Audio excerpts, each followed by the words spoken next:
आज इस वीडियो में हम दर्शन करेंगे जयपुर के राजा और भगवान कृष्ण के साक्षात पहले विग्रह श्री गोविंद देव जी के। साथ ही जानेंगे कैसे साक्षात भगवान वृंदावन से जयपुर पधारे और यहां राजा बनकर राजकाज संभाला। प्रसिद्ध वैष्णव मंदिर श्री गोविंद देव जी भारत के राजस्थान प्रदेश की राजधानी जयपुर में स्थित है। श्री गोविंद देव जी जयपुर के आराध्य है। ठाकुर जी की झांकी अत्यधिक मनोहारी है। यह मंदिर राज परिवार के निवास सिटी पैलेस के परिसर में स्थित है। भगवान श्री कृष्ण को समर्पित यह मंदिर वृंदावन के ठाकुर के 7 मंदिरों में से एक है, जिसमें श्री राधा वल्लभ जी, श्री बांके बिहारी जी, श्री गोविंद देव जी और 4 अन्य शामिल हैं। प्रचलित कथा के अनुसार मंदिर में भगवान की छवि ठीक वैसी ही दिखती है जैसी पृथ्वी पर उनके अवतार के दौरान साक्षात भगवान कृष्ण की थी। भगवान श्री कृष्ण के विग्रहों को आतताई शासकों से सुरक्षित बचाए रखने और इन्हें पुनः विराजित करने का इतिहास भी बहुत प्रेरणादायी और रोचक है। लगभग 5000 साल पहले भगवान श्री कृष्ण के प्रपौत्र एवं मथुरा के राजा वज्रनाभ ने अपनी माता से सुने गए भगवान श्री कृष्ण के स्वरूप के आधार पर 3 विग्रहों का निर्माण करवाया। इनमें से पहला विग्रह है गोविंद देव जी का, दूसरा विग्रह जयपुर के ही श्री गोपीनाथ जी का है तथा तीसरा विग्रह श्री मदन मोहन जी करौली का है। वज्रनाभ के माता जी के अनुसार श्री गोविंद देव का मुख, श्री गोपीनाथ का वक्ष, श्री मदन मोहन के चरण श्री कृष्ण के स्वरूप से मेल खाते हैं। पहले यह तीनों विग्रह मथुरा में स्थापित थे। श्री वज्रनाभ शासन की समाप्ति के बाद मथुरा मंडल व अन्य प्रांतों पर यक्ष जाति का शासन रहा था। यक्ष जाति के भय और उत्पाद के चलते पुजारियों ने तीनों विग्रह को भूमि में छिपा दिया। गुप्त शासक नृपतिपरम, जो वैष्णव अनुयायी थे, उन्होंने भूमि में छिपाए गए स्थलों को खोजकर भगवान कृष्ण के विग्रहों को फिर से भव्य मंदिर बनाकर विराजित करवाया। 10वीं शताब्दी में मुस्लिम शासक महमूद गजनवी के आक्रमण बढ़े तो फिर से भगवान श्री कृष्ण के इन विग्रहों को धरती में छिपाकर उस जगह पर संकेत चिन्ह अंकित कर दिए गए। कई वर्षों तक मुस्लिम शासन रहने के कारण पुजारी और भक्त इन विग्रह के बारे में भूल गए। 16वीं सदी में ठाकुर जी के परम भक्त चैतन्य महाप्रभु ने अपने 2 शिष्यों रूप गोस्वामी और सनातन गोस्वामी को वृंदावन भेजकर भगवान श्री कृष्ण के लीला स्थलों को खोजने के लिए कहा। दोनों शिष्यों ने मिलकर के भगवान श्री कृष्ण के लीला स्थलों को खोजा। इस दौरान भगवान श्री गोविंद देव जी ने रूप गोस्वामी को सपने में दर्शन दिए और उन्हें वृंदावन के गोमा टीले पर उनके इस विग्रह को खोजने को कहा। सदियों से भूमि में छिपे भगवान के विग्रह को ढूंढकर श्री रूप गोस्वामी ने एक कुटी में विग्रह की प्राण प्रतिष्ठा की।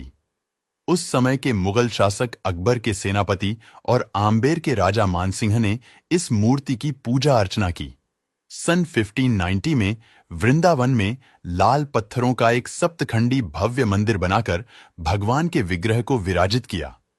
मुगल साम्राज्य में इससे बड़ा और कोई देवालय नहीं बना था। बाद में उड़ीसा से राधा रानी का विग्रह श्री गोविंद देव जी के साथ प्रतिष्ठित किया गया।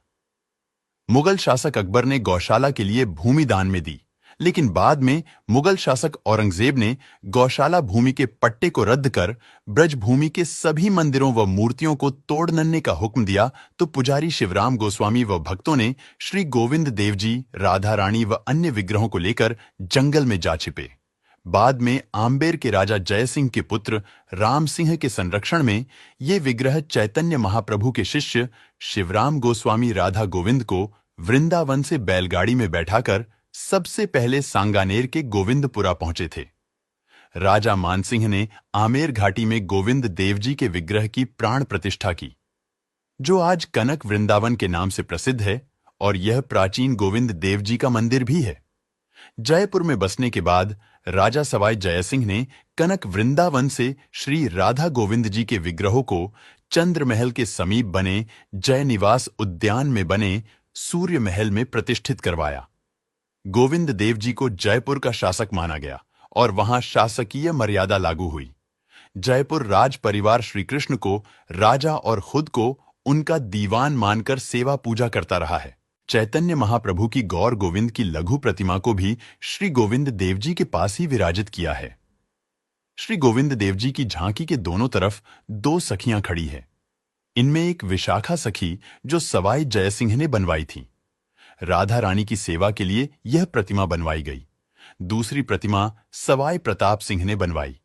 यह ललिता सखी है जो भगवान श्री गोविंद देव जी की पान सेवा किया करती थी। उस सेविका के ठाकुर के प्रति भक्ति भाव को देखते हुए ही सवाई प्रताप सिंह ने उनकी प्रतिमा बनाकर विग्रह के पास प्रतिस्थापित की। राधा गोविंद देव जी के वृंदावन से जयपुर में विराजमान होने के बाद ब्रज क्षेत्र में राधा कृष्ण की भक्ति का प्रचार करने वाले कई संप्रदायों के पीठ भी यहां आ गए। वैष्णवों के लिए श्री राधा गोविंद देव जी मंदिर वृंदावन के बाहर सबसे महत्वपूर्ण मंदिरों में से एक है। गोविंद देव जी मंदिर बिना शिखर वाला मंदिर है। ठिकाना मंदिर श्री गोविंद देव जी महाराज के अधीन 20 से अधिक मंदिर हैं। जयपुर के गोविंद जी मंदिर के सत्संग हॉल ने Guinness book of world record में अपना स्थान बनाया है। यह लगभग 118 फीट लंबा है और इसमें सहारे के लिए बीच में एक भी पिलर नहीं है। 290 टन स्टील और 2000 क्यूबिक मीटर कंक्रीट के साथ इसका निर्माण पूरा करने में 383 दिन लगे। गोविंद देव मंदिर के बाहर पूजा सामग्री और गोविंद देव जी से संबंधित सामान के लिए एक छोटा बाजार भी है। यहां आपको मोरपंख, लड्डू गोपाल की पोशाक, शंख आदि उचित मूल्य पर मिल जाते हैं। गोविंद देव जी मंदिर में दर्शन करने से न केवल व्यक्ति के मन को शांति का अनुभव होता है, बल्कि उसके चारों ओर एक सकारात्मक ऊर्जा का भी संचार होता है।